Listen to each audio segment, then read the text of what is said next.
हाय साथियों, जय हिंद। कैसे हैं आप सभी। और रोज़ की तरह जो है पुनः आज हम फिर देखेंगे एनसीईआरटी सार संग्रह, जो आप लोग को बताते हैं डेली। ये ऑनलाइनर है, यह है बुक।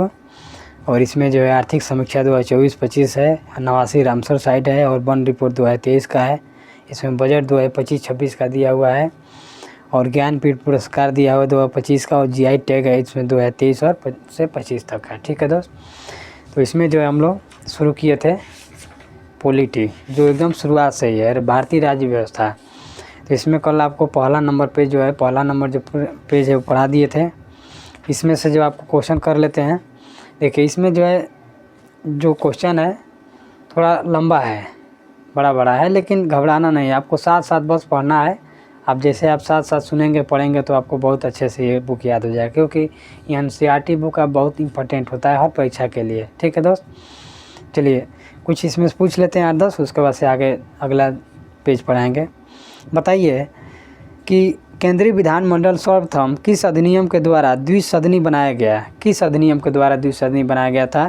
तो 1919 के भारत शासन अधिनियम के द्वारा जो है द्विसदनी बनाया गया था।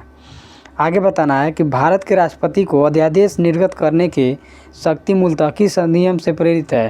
तो भारत शासन अधिनियम 1935 से जो है। आपको बताना है कि अध्यादेश जारी कौन करता है। तो अभी यहीं दिया है कि राष्ट्रपति को अध्यादेश जारी निर्गत कराने की जो शक्ति है वो भारत शासन अधिनियम 1935 है। और अध्यादेश जारी करने की जो अनुच्छेद होता है 100 कितना होता है, 123 होता है। और राष्ट्रपति किस अनुच्छेद के तहत होता है? तो अनुच्छेद 52 के तहत राष्ट्रपति होता है। ठीक है दोस्त, चलिए आगे बता दीजिए कि भारत का संवैधानिक विकास किस रूप में हुआ था? तो ये हुआ था ईस्ट इंडिया कंपनी के अंतर्गत, और दूसरा हुआ था ब्रिटिश क्राउन के अंतर्गत हुआ था।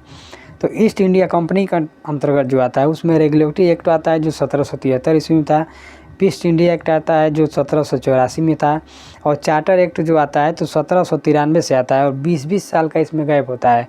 1793 में 20 जोड़ेंगे तो 1813 होगा, 18 में 20 जोड़ेंगे 1813 में जब 20 जोड़ेंगे तो 1833 होगा, इसमें जब 20 जोड़ेंगे तो 1853 होगा। तो 53 तक जो है ये चार्टर एक्ट आया था। कब से? 1793 से 1853 तक। और ये किस में है? तो ईस्ट इंडिया कंपनी के अंतर्गत ये सभी आता है। और ब्रिटिश क्राउन के अंतर्गत जो आता है वो भारत शासन नियम पहला आता है 1858 इसमें, फिर भारत परिषद नियम 1861, फिर भारत परिषद नियम 1892, फिर भारत परिषद नियम 1909, फिर भारत शासन अधिनियम 1919, फिर भारत शासन अधिनियम 1935, फिर भारतीय स्वतंत्रता अधिनियम 1947। ठीक है दोस्त, तो ये आपके लिए बहुत ही इंपॉर्टेंट था, इसके लिए इसको दोहरा दिए हैं। अब अगला पेज हम देखते हैं। आज हम लोग देखेंगे पेज नंबर इसमें जो 3 है उसको देख लेते हैं। ये इसका जो आज दूसरा क्लास है। ठीक है दोस्त, चलिए बताइए आप कि भारत की संविधान सभा की पहली बैठक कब हुई थी? तो भारत की संविधान सभा की जो पहली बैठक हुई थी कब हुई थी? तो 9 दिसंबर 1946 को हुई थी। 9 दिसंबर 1946 को हुई थी। भारतीय संविधान का प्रथम प्रारूप डॉक्टर सी एन राव, यहाँ बी होता है, डॉक्टर बी एन राव द्वारा तैयार किया गया था। तो क्वेश्चन आपसे पूछेगा कि संविधान सभा का जो प्रथम प्रारूप था किसने तैयार किया था? तो बी एन राव ने तैयार किया था। ठीक है दोस्त, आगे बता दीजिए आप कि संविधान सभा का अस्थायी अध्यक्ष किसे चुना गया था? तो डॉक्टर राजेंद्र प्रसाद को चुना गया था। संविधान सभा का अस्थायी अध्यक्ष किसे चुना गया था? तो डॉक्टर राजेंद्र प्रसाद को चुना गया था। और संविधान सभा में पंडित नेहरू द्वारा उद्देश्य प्रस्ताव कब प्रस्तुत किया गया था? तो 13 दिसंबर 1946 को किया गया था। पंडित नेहरू जो है इसको 13 दिसंबर 1946 को जो है उद्देश्य प्रस्ताव क्या किए थे? प्रस्तुत किए थे। नेहरू द्वारा प्रस्तुत उद्देश्य प्रस्ताव भारतीय संविधान सभा में कब स्वीकृत किया गया था? तो ये 22 जनवरी 1947 को किया गया था। ठीक है दोस्त, आगे बता दीजिए कि भारतीय संविधान के अंतर्गत काल में संविधान सभा के कुल कितने अधिवेशन हुए थे? तो इसमें कुल कितने हुए थे? तो 11 अधिवेशन हुए थे। ठीक है दोस्त, आगे बताइए आप कि भारतीय संविधान के निर्माण में सर्वाधिक सभा को, यानी संविधान सभा को कितना समय लगा था? भारतीय संविधान के निर्माण में संविधान सभा को कितना समय लगा था? तो 2 वर्ष 11 महीने और 18 दिन लगे थे। 2 वर्ष 11 महीने और 18 दिन लगे थे।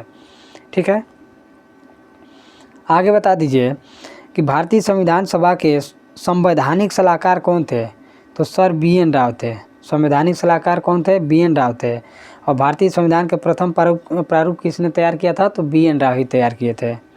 ठीक है, आगे आपको बताना है दोस्त कि भारत की संविधान सभा ने वर्तमान रूप से राष्ट्रीय ध्वज को कब अपनाया था? तो 22 जुलाई 1947 को। और यहाँ भी है कि नेहरू द्वारा प्रस्तुत उद्देश्य प्रस्ताव कब हुआ था? तो 22 जनवरी 1947 और ये आपका 22 जुलाई 1947। ठीक है, बस इन दोनों में कंफ्यूज नहीं होना आपको। चलिए आगे बताइए कि भारत का संविधान कब स्वीकार किया गया था? तो 26 नवंबर 1949 को जो है भारत का संविधान स्वीकार किया गया था। नोट में है कि संविधान सभा की प्रथम बैठक की अध्यक्षता डॉक्टर सच्चिदानंद सिन्हा ने किया था। और ये जो है कैसे, ये अस्थायी अध्यक्ष थे और अस्थायी अध्यक्ष कौन थे? डॉक्टर राजेंद्र प्रसाद। ठीक है, और भारत का संविधान कब स्वीकार किया गया था? तो 26 नवंबर 1949 को किया गया था। और भारतीय संविधान पूर्णतः कब लागू हुआ था? तो 26 जनवरी 1950 को लागू हुआ था। पूर्ण रूप से पूछा जाएगा कि भारतीय संविधान पूर्ण रूप से कब लागू हुआ? तो 26 जनवरी 1950 को लागू हो गया था। चलिए नोट में है, देख लीजिए, इसको पढ़ देते हैं, सुन लीजिए। संविधान सभा के लिए कि 9 दिसंबर 1946 को संविधान सभा की प्रथम बैठक हुई थी और डॉक्टर सच्चिदानंद सिन्हा ने अस्थायी अध्यक्ष तथा 11 दिसंबर 1946 को डॉक्टर राजेंद्र प्रसाद को अस्थायी अध्यक्ष चुना गया। तो देखिए 9 दिसंबर 1946 को जो है डॉक्टर सच्चिदानंद को अस्थायी अध्यक्ष चुना गया था और 11 दिसंबर 1946 को डॉक्टर राजेंद्र प्रसाद को अस्थायी अध्यक्ष चुना गया था। और संविधान सभा का प्रारंभ 13 दिसंबर 1946 को पंडित जवाहरलाल नेहरू द्वारा प्रस्तुत उद्देश्य प्रस्ताव से हुआ, जिसे 22 जनवरी 1947 की सर्वसम्मति यानी 22 जनवरी 1947 को स्वीकार किया गया था।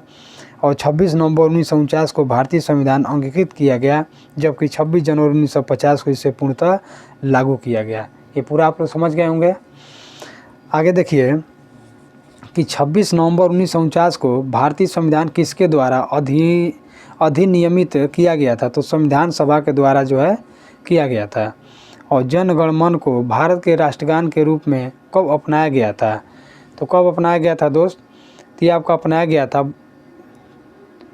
24 जनवरी 1950 को। जन गण मन भारत के राष्ट्रगान के रूप में कब अपनाया गया था? तो 24 जनवरी 1950 को। आगे बताइए कि भारत सरकार द्वारा अशोक स्तंभ को राष्ट्रीय चिन्ह के रूप में कब अंगीकृत किया गया था? कब अंगीकृत किया गया था? तो 26 जनवरी 1950 को किया गया था।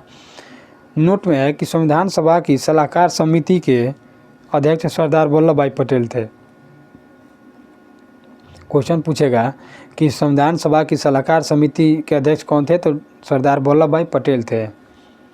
एडवाइजरी कमेटी कहा जाता है उसको, सलाहकार समिति को। ठीक है, तो आगे बताइए कि संविधान सभा की झंडा समिति के अध्यक्ष कौन थे? तो ये भी डॉक्टर राजेंद्र प्रसाद थे। अब इसमें आपको बताना है कि प्रमुख समिति एवं उनके अध्यक्ष, प्रमुख समिति और उनके अध्यक्ष बताना है आपको कि संघ शक्ति के अध्यक्ष कौन थे? पंडित जवाहरलाल नेहरू थे। संघीय संविधान समिति पंडित जवाहरलाल नेहरू, ये भी।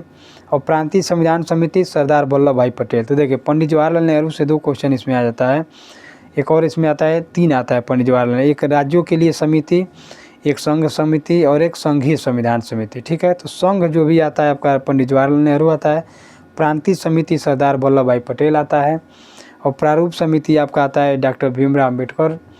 और मौलिक अधिकार एवं अल्पसंख्यकों संबंधी परामर्श आता है सरदार वल्लभ भाई पटेल। तो देखिए मौलिक अधिकार एवं अल्पसंख्यकों संबंधी परामर्श और प्रांतीय संविधान, ये सरदार वल्लभ भाई पटेल का है दोनों का। और प्रक्रिया नियम समिति जो है डॉक्टर राजेंद्र प्रसाद। राज्यों के लिए समिति पंडित जवाहरलाल नेहरू और संचालन समिति डॉक्टर राजेंद्र प्रसाद। ठीक है दोस्त, आगे आपको बताना है कि संविधान सभा के कार्यों से संबंधित समिति के अध्यक्ष कौन थे? तो जीवी मावलंकर। कौन थे? जीवी मावलंकर थे। और डॉक्टर BR अम्बेडकर की अध्यक्षता में संविधान सभा की प्रारूप समिति के 6 अन्य सदस्य थे। कौन थे? तो N गोपाला स्वामी अयंगर और डॉक्टर KM मुंशी और BL मित्रा। बाद में इनके स्थान पर N माधव राव आए थे। अल्लादी कृष्णा स्वामी अय्यर और सैयद मोहम्मद सादुल्ला तथा DP खेतान। बाद में इनके स्थान पर TT कृष्णमाचारी आए थे। ठीक है दोस्त, चलिए आगे बताइए कि संविधान सभा ने डॉक्टर BR अम्बेडकर की अध्यक्षता में प्रारूप समिति का गठन कब किया था? तो 29 अगस्त 1947 को किया था। ठीक है, और डॉक्टर BR अम्बेडकर का संविधान सभा में निर्वाचन किस प्रेसिडेंट्स के हुआ था? तो बताना है आपको, तो ये होता मुंबई प्रेसिडेंट 1947 से 50 के पहले हुआ था, और बंगाल प्रेसिडेंसी से 1946 से 47 के। ठीक है, आगे क्वेश्चन आपका कि भारत का संविधान मूलतः 2 भाषाओं में हिंदी तथा अंग्रेजी में लिखा गया है तथा और सभी सदस्यों ने इन दोनों प्रतियों पर हस्ताक्षर किए हैं। आपको ये भी ध्यान देना है कि भारत का संविधान मूलतः 2 भाषाओं में हिंदी और अंग्रेजी में लिखा गया है, और इन पर सभी सदस्य जो भी हैं सभी जो है इनके प्रतियों पर हस्ताक्षर किए हैं। ठीक है दोस्त, तो आज ये भी आपका हो गया।